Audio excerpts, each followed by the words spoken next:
If I had not had the education I did, I know that it has opened tremendous doors. I went to both undergraduate school at the University of Texas, where I was an accounting major, and then I also went to the University of Texas Law School.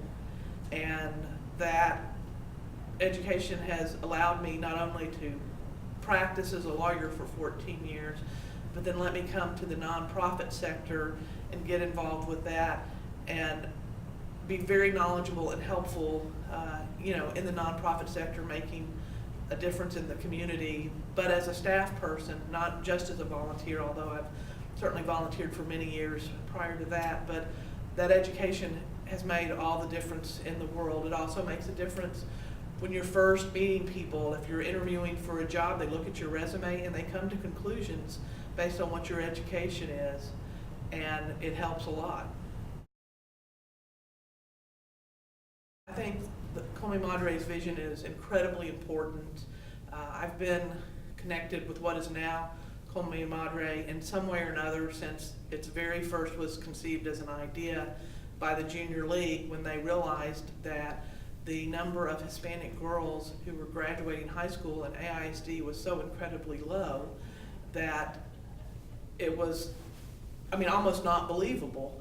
And the league recognized that it was going to be really important to increase the representation of Hispanic girls as high school graduates, but also going on to higher education, because we were becoming in a society that more and more, without a college education, it becomes more and more difficult to be able to take care of yourself and your family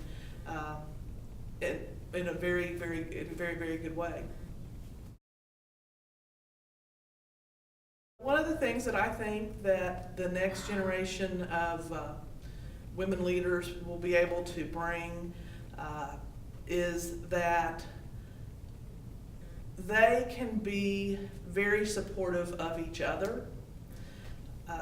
With some of the first waves of women becoming into leadership in their community and in business in the United States and politics, many of them being the first woman lawyer, being the first woman judge, the first woman mayor, it got played up so much. There's an awful lot of pressure.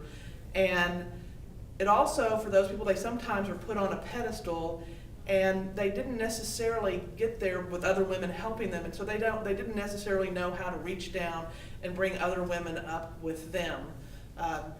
There ended up being a little bit of a queen bee notion. And that's been a couple of generations now, and I think women have really realized that it takes women helping women to succeed.